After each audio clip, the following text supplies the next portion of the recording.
Right now, the Bitcoin weekly time frame is about to have a DeathCross for the first time in history, and in this exact video I will be talking about this signal, what it means for Bitcoin, and what will be happening next from this point onward. So make sure to watch this video till the end, because I will be going over some very important long time frame charts, because right now there are many signals indicating that the bottom has already been formed, but at the same time we're seeing this DeathCross happening. So I will be going over this and much more important stuff that currently is playing out on the imminent short term. So don't forget to slap up that like button. Can we once again smash it back above 500?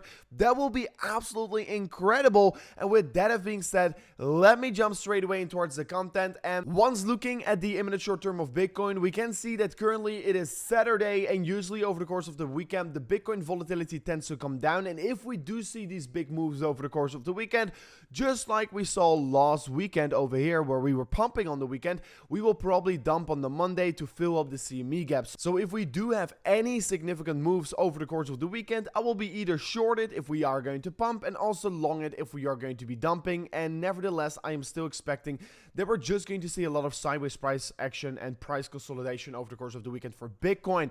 Looking then at the 4-hourly time frame, I am still bearish on the imminent short term of Bitcoin, because currently we can see that the momentum on the 4-hourly time frame for Bitcoin is definitely decreasing. We're seeing less exponential highs getting formed, and you can actually even call that Bitcoin has been created a double top on the 4-hourly time frame right here. And if we could call this a double top, it could very well mean that Bitcoin can see some movements towards the downside. And the reason why I am currently a little bit worried about the price action of Bitcoin is because we're currently creating a rising wedge, and a rising wedge is a typical bearish bias reversal pattern, and this is a pattern that right now is about to play out here. Of course, it could still break towards the upside, but for that to happen, we need to be breaking above the upward sloping resistance line, and it is more likely that we're going to be breaking below the upward sloping support line. And if we do break bearish of this pattern right here, we could be moving towards levels somewhere around 21.2 to 21.3k, and these are my price targets that I'm currently aiming for. But these are my imminent short-term targets. I really think that right now for Bitcoin, we should be looking at the bigger picture, because if I'm going to be looking at the daily time frame, first of all, we can currently see that we're about to have a golden cross here. And a golden cross, and basically once the 50 crosses the 200, it means that the short-term momentum is increasing again, and that is historical a bullish signal. Be aware that DeathCross and also the golden cross are two significant lacking indicators. So yeah, once it does signal, it doesn't necessarily mean that Bitcoin is going to be pumping towards the upside. Here we had the golden cross, and we dumped actually once we get it, and then we started to be moving towards the upside. So these crosses doesn't necessarily tell us exactly what is going on the price action of Bitcoin, and it doesn't necessarily exactly tells us that we have to move up or have to move down. And here we got the signal of the DeathCross, and that was more the signal that the bear market bottom was in. So that is actually very interesting to see, right? The DeathCross happens, and that was the point of the bottom. So I don't really take these indicators that seriously, because they're super lacking, but still I take these things in account. And right now seeing a golden cross happening towards the price action of Bitcoin is definitely a good thing to see, but it doesn't take away that we could still potentially have a breakdown from of this rising wedge. I mean, if we do break towards the upside of the rising wedge, I will be absolutely amazing. Only I just don't trust the momentum on the 4-hourly time frame for Bitcoin. You can clearly see that we're creating somewhat of a double top or a rounding top right here. And if I'm going to look at my trades, I'm currently still in a $41,000 profit, and I am definitely planning to take some profits on the straight, and I will let you know once I'm going to do so. Of course, in the ideal world, I am willing to take profits on the straight on $25,000. So hopefully we could see still the push up to 25k, because that is the point where I really want to start taking more significant profits on the straight. If Bitcoin really moves down towards levels of $21,000, I am planning to add more margin towards the straight. So make sure to stay up to date about that one. And of course, if you are interested in trading yourself, you can do so right now here. If you sign up an account using the link in the description, you can right now get a $30,000 deposit bonus. And if you're living in the US and you also want to be trading, you can check out BitGet, because I am also trading on BitGet, and BitGet allows you to trade from the US without KYC, without VPN. So if you're anywhere based in the world over there, you can also check out BitGet. Definitely a very good exchange, and they're also offering a 20k deposit bonus. And what I think is very important to do is diversify your accounts. If you have all your money on one account, it's never smart. Of course, we have seen what happened with FTX. I'm not saying that it's going to happen with Bybit or with BitGet, but it is smart to have your money crossed over multiple exchanges, and that is also what I have been doing myself. Furthermore, we can currently see that on the weekly time frame, the 200 weekly moving average and the 50 weekly moving average are about to cross for the first time ever in history. You can see this is the Bitcoin index, and we have never seen the 250 weekly moving average cross with each other, and right now it looks to be that we're going to be experiencing this, and this is actually very interesting to see here, because yeah, once it does cross, it's of course a death cross for on the weekly time frame for Bitcoin, and like you can see, it's never happened historically speaking. We have seen one very closely here back in 2015, but then we did not manage to get one, and right now it looks to be that we're probably going to get one, and that is going to be very interesting, because what will happen to Bitcoin? Because this has never happened before.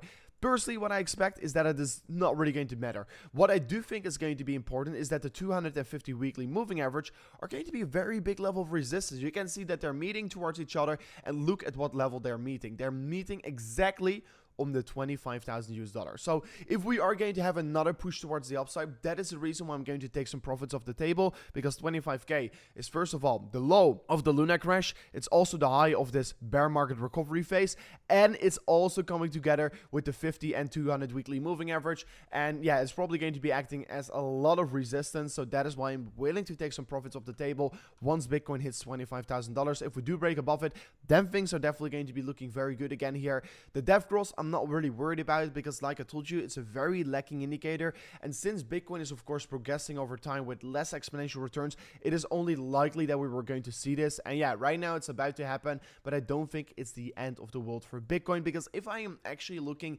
at how this cycle is currently playing out here, it is so far already playing out just like it should be playing out. I mean, you can see that historically speaking, a bear market for Bitcoin tend to last for 1 year. We had the bear market in 2014, 2015, we had the bear market from 2018 towards 2019, also exactly 1 year, and right now the downtrend for Bitcoin in this bear market has been also exactly 1 year ever since we formed the bottom. So that is actually very interesting, and like you can see, just like the previous bear market in 2018, we saw the bottom was formed, and then we went sideways for a while, and then we started to recover. Right now here, the bottom was formed, we started to go sideways, and we're starting to recover, and then we had like 3 or 4 weeks sideways consolidation. Could we get the same yet again? It would be absolutely amazing if we do have that actually. But yeah, I mean, if I'm looking at the time frames, it does make a lot of sense that the bear market bottom is already in, and if I'm going to be forecasting what's going to be happening next in the coming 1.5 year, I'm expecting sideways consolidation between $45,000 and yeah, $14,000 for Bitcoin, just like we had in the 2019, 2020 bear market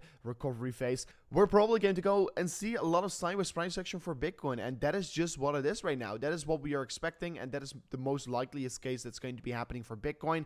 So that is my situation. I am prepared for it. Of course, what I'm getting ready for is of course the next halving, because yeah, like you can see, if I'm going to look at the halving cycles for Bitcoin, you can see that basically always after the bear market, 1 year after the bear market, we tend to create the bottom. And look at also how interesting this is. So last time around, it was 889 days after the halving that we formed the next bottom, and after this halving it was an approximately 903 days. So it's extremely close with each other. The bottom tends to get formed like 900 days after the halving, and we have seen that one as well here.